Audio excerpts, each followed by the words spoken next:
Hello বন্ধুরা, কেমন আছেন সবাই? আশা করছি সবাই অনেক ভালো আছেন, সুস্থ আছেন।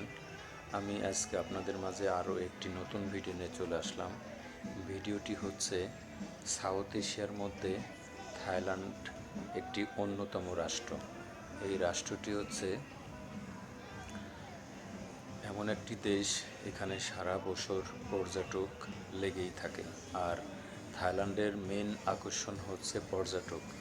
তারা পর্যটক দিয়ে তাদের দেশটাকে আকর্ষণ করে ইনকাম করে থাকে। তাদের ইনকামের প্রধান উৎস হচ্ছে পর্যটক কেন্দ্র।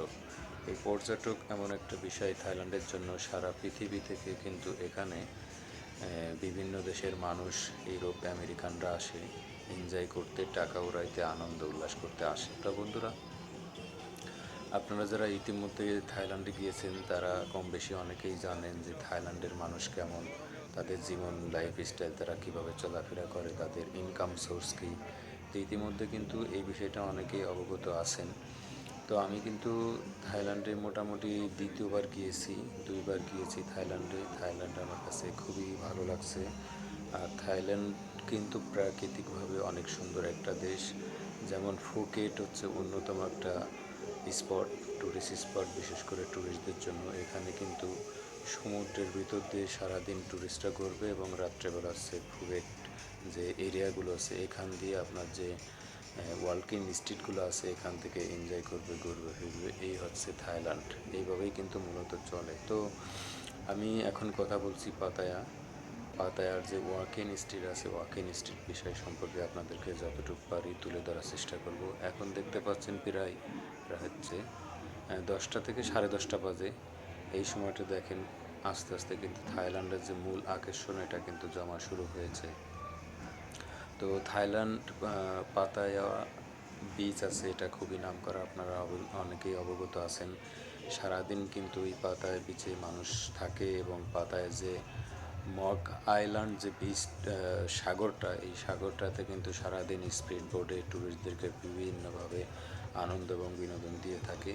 ট্যুরিস্টরাও কিন্তু এখানে যে খুব মজা পায়। ঠিক আছে, তো অল্প টাকার মধ্যে কিন্তু এখানে আপনারা যেতে পারবেন। খুবই সুন্দর একটা সাগর, আমার কাছে খুবই ভালো লাগছে।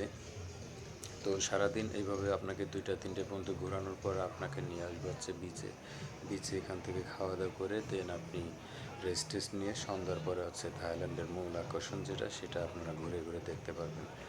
তো বন্ধুরা, বাংলাদেশ থেকে আপনারা যদি কেউ থাইল্যান্ডে ঘুরতে যেতে চান, ট্যুরিস্ট ভিসা নিয়ে যেতে চান, বিজনেস ভিসা নিয়ে যেতে চান, বাংলাদেশ থেকে কিন্তু থাইল্যান্ডে বেশিরভাগই ট্যুরিস্ট ভিসা নিয়ে যাতায়াত করে থাকেন। তো আপনারা গেলে আপনারা চেষ্টা করবেন ট্যুরিস্ট ভিসা ওঠানোর জন্য। ট্যুরিস্ট ভিসা অনেক সুবিধা আছে, অল্পতেই ভিসাটা পাওয়া যায়। আর প্রথম যদি কোনো ব্যক্তি একবার ট্যুরিস্ট ভিসা পেয়ে যান, পরবর্তীতে কিন্তু আপনার জন্য ট্যুরিস্ট ভিসা পাওয়া খুবই ইজি। দেশটা খুবই সুন্দর, আমার কাছে খুবই ভালো লাগছে। আর এখানে কিন্তু সারা বছর হচ্ছে ইউরোপ আমেরিকান এবং চায়না যারা, এরা কিন্তু থাকেই। চায়নার কিন্তু মূল আকর্ষণ হচ্ছে তারা সারা বিশ্বে হচ্ছে ব্যবসা করবে সবার সাথে, এবং এটাই হচ্ছে। আমরা ইতিমধ্যে তাই দেখতে পাচ্ছি। এখানে ইন্ডিয়ানরাও আছে, কত ধরনের মানুষ যে এখানে আসে। এখানে কিন্তু অনেক ইন্ডিয়ান পাওয়া যায়, তারা মূলত এনজয় করতে এখানে আসে। জানি না থাইল্যান্ড আপনাদের কাছে কেমন লাগে। থাইল্যান্ড কিন্তু পৃথিবীর থেকে অন্যতম একটা দেশ। এখানে আসলে বুঝতে পারবেন যে থাইল্যান্ড আসলে কি। সারা রাত মনে হবে যে এটা রাত না অন্য কিছু, অন্যরকম একটা জগৎ। সারা বিশ্বের মানুষ এখানে আসে, কত রকমের মানুষ আসে, কালার, সাদা কালো। তো বন্ধুরা, জানি না আপনাদের কাছে কেমন লাগবে। যদি আশা করছি ভিডিওটি আপনাদের সবার কাছে ভালো লাগবে। দেখা হবে নেক্সট কোনো ভিডিওতে। ততক্ষণ ভিডিওটি যদি আপনাদের কাছে ভালো লেগে থাকে অবশ্যই লাইক এবং কমেন্টস করবেন, আপনাদের মতামত প্রকাশ করবেন।